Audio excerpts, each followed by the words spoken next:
Your Amazing Brain. Lesson 3. So, what I want you to do is I want you to point to your mind. Okay? Where is your mind? Well, your brain is inside your skull, and it is the most amazing organ that does so many wonderful things. Now, watching you guys, go ahead and point to your mind again. Yeah, you guys are pointing to all over different parts of your head. Well, guess what? Your mind can be in a lot of different places and definitely not just in your skull. So we're going to do an activity, okay? I'm going to count down like this. 3, 2, 1. And when I get to 1, we're going to clap our hands like this. 1, 2, 3. Okay? And then we're going to hold our hands so that there's a little space. Do you see that space? See my lips blowing between my hands? Okay, we're going to keep our hands real close without letting them touch. And I'm going to count back down.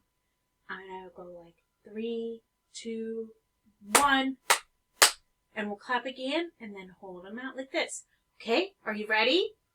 All right, get your hands ready. You might want to do some finger exercises, get the blood pumping. Here we go. Ready? All right.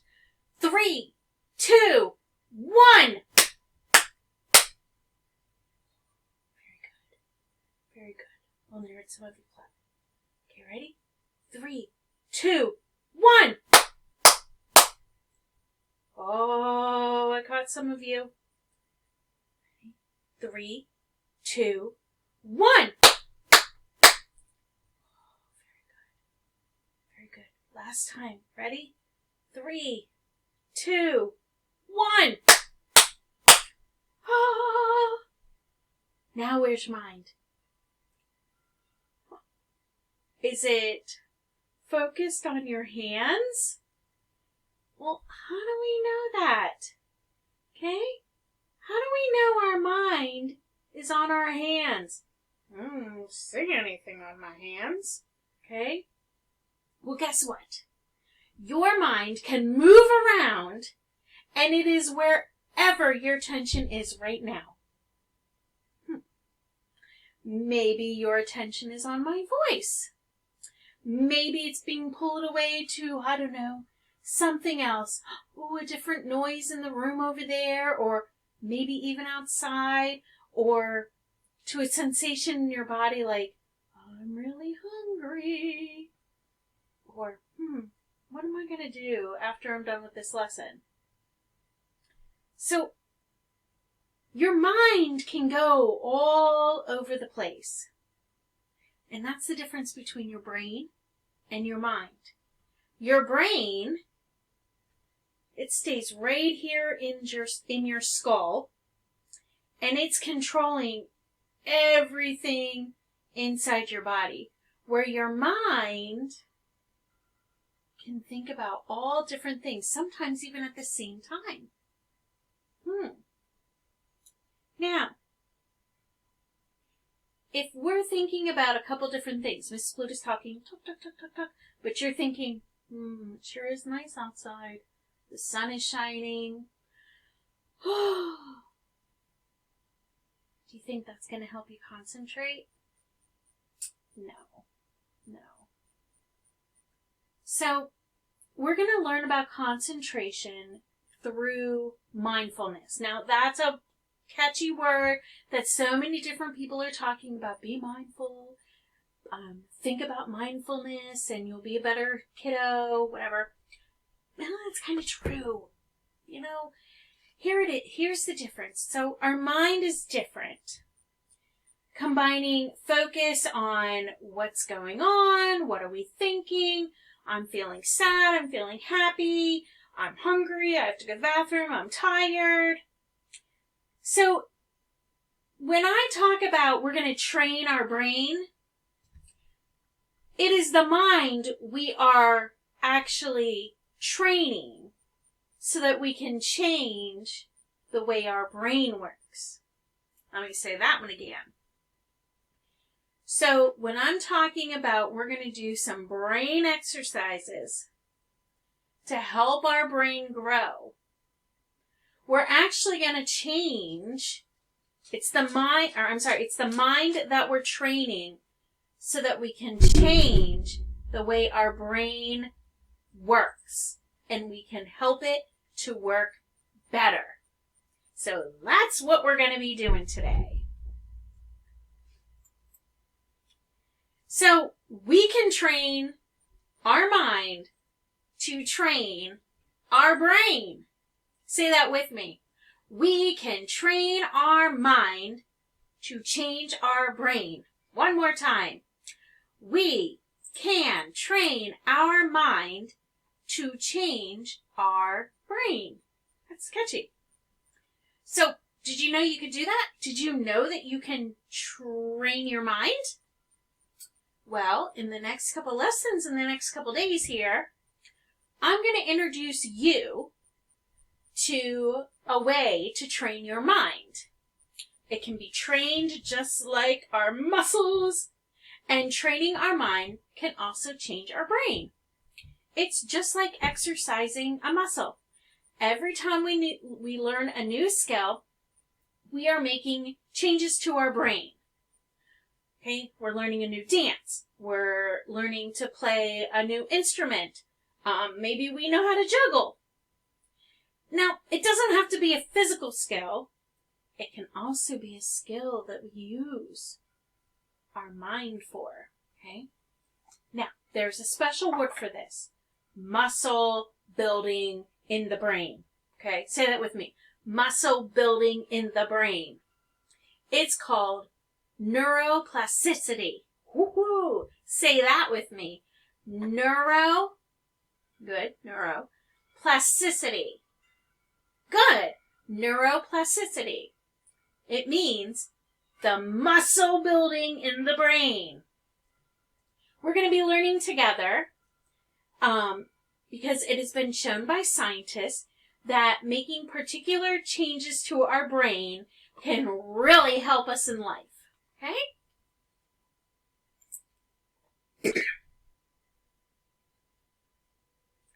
Sorry about that. All right, so we're becoming neuroscientists. Ooh, I hope we get lots of money. We're going to be learning about the different parts of the brain.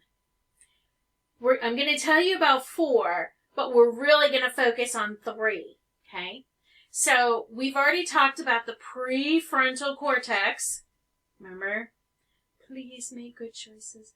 Please make good choices. And then we have, look how teeny tiny it is, the amygdala. Way in there, okay? My emotions. I'm sad. I'm happy. Then we have the hippocampus, which is right here. Okay, remember? Oh, remember? Haha. Go figure. Remember what that's about? That stores all of our memories. Then we have the insula. Say that one with me. Insula. And that is like right here, like right behind your ear. That part of your brain helps your body recognize I'm tired, I'm hungry, I'm hot, I'm cold, right? It's all different parts of that brain training. So today we are going to learn about a really important part of the brain. Do you remember what this part is called? Hint, hint. Yes, the prefrontal cortex. It's right here. So if you look, it's like behind your eyes and up over your forehead here a little bit. Okay? It has, okay, or I should say, this is a very important job to do, okay? It is the leader of the brain, okay? So think about like it's leading all the rest of the brain. So, point to your prefrontal cortex. Good, okay? This is the area that lies underneath what we normally call our forehead. So the prefrontal cortex, point to that again. Yes, the forehead. It is involved in all the following activities. Okay? It's involved with working with all the other parts of your brain. So whether you're learning a new instrument or learning to write, maybe practicing a sport, or simply learning how to make friends, everything we learn happens or is involved with the prefrontal cortex. So training your mind can help you with many different things in life. We know that some experiences can be tricky, can't they? So hands up, whoever has found something that they found is very tricky to do. Yeah, all of us, okay? Let's look. Let's see. What is this person doing? Well, it looks like, this person, well, let's look at this one. This person is speaking in front of a lot of people. Well, that can make us pretty nervous. And what about this one? Oh, looks like this person here maybe is having a hard time learning to be friends. Okay, because, friendships can be a little tricky sometimes, trying to figure out what each person is like. That can be very tricky. Or what about this one? An argument. Yeah, arguing with people can be pretty tricky because our feelings get hurt. Okay? Or when we look at this one here, this one could be somebody who's performing in front of an audience, like if they're playing an instrument in front of hundreds of people, or maybe you sing in front of your church, or you do activities and you're performing in front of other people. Practice is one thing, but when you're live in front of people, that can be also a little tricky. Okay? Even something like taking a test, or somebody said, Miss Fuda says, let me hear you read, okay? Even when it's one-on-one, and you're like, oh my gosh, please don't let me make a mistake, please don't let me make a mistake, okay? That's our prefrontal cortex, okay? And it is full of emotion, and it's trying to help you make a good choice, but it's also having you remember what could happen. That isn't always positive. But the good news is we can do what? Train our mind so that we can make changes to the brain. And we're going to practice dealing with these difficult situations skillfully. And again, this goes back to your family. Your family is helping you make these tricky situations, and they're giving you ideas of how you can solve them to make it a lot easier for you. So, let's think about it. What's tricky for you? Think about all the things you're either afraid of, you fear, you don't like. Think of all that. Maybe you get scared. You don't know how to do something and you're afraid to ask for help. Maybe you're shy. Maybe you're scared of getting hurt. Maybe you find it tricky to stay calm before a test, whether it's going to the dentist, an eye vision, a spelling test, a reading test, a writing test. Or maybe you just find it really hard or find it tricky to concentrate sometimes. Maybe you sometimes find it tricky to remember things you've been asked to do. Or maybe something else is tricky for you. We're all different.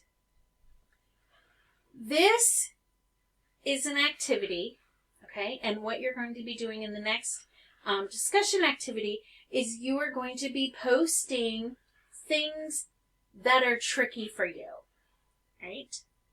Now, don't think like, oh, this is so negative. Well, I want it to not be, but I do want it to be negative. I want you to think of all the things that you're not good at, and I want you to post them, okay? And the reason why we're going to do that is because we're going to find out tomorrow what we're good at. So, go online, do your last activity, and have a wonderful, wonderful day. But first, let's do some mind training, and let's belly breathe to open up our minds. Here we go.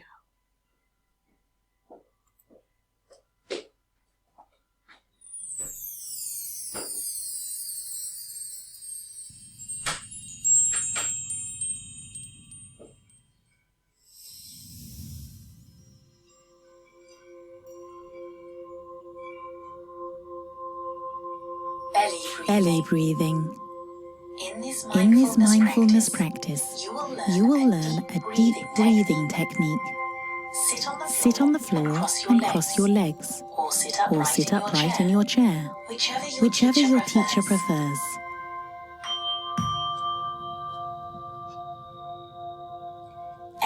Everyone take a deep breath in. Did your shoulders rise and your chest go out? This is most people's response, but it is incorrect. When we breathe in deeply, our shoulders should stay still and our stomachs should go out. This is because our diaphragm, a muscle under our lungs and above our stomachs, flattens and pushes out our stomach area, which is why we call it belly breathing. This is how singers and actors breathe to use their voice properly. Belly breathing instantly increases the amount of oxygen in our bloodstream. It calms our nervous system and releases feel-good chemicals into our bodies, so it is a key part of mindfulness. So, let's begin. Put your hands on your belly. Imagine you have a balloon in there. And when you breathe in, you're filling the balloon up with air and making your belly blow up. Breathe out and let the air out of the balloon. Your belly should go in and your hands go down. Let's repeat that. Breathe in through your nose, fill the balloon up with air.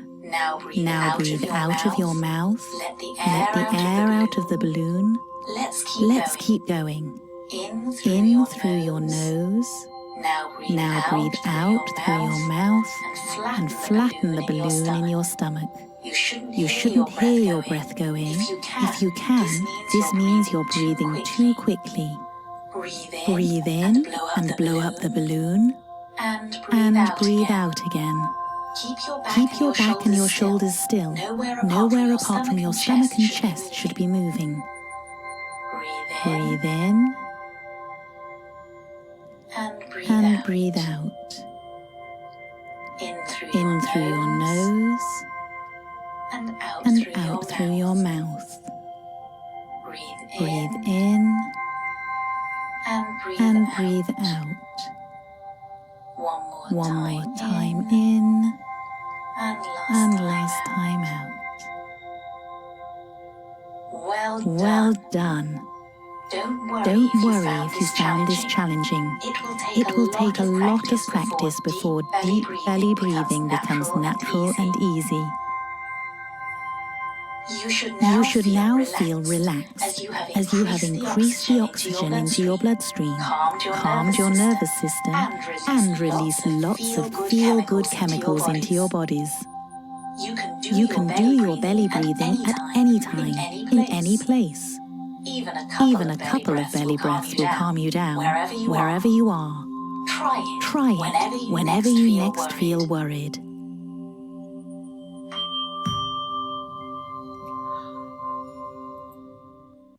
I love to do belly breathing. I do that especially when I start to feel tired. I do a couple belly breaths, and then I feel good. So, I hope you guys have a great day. Go in and do the next discussion activity, and tomorrow we will start our next lesson on the amazing brain.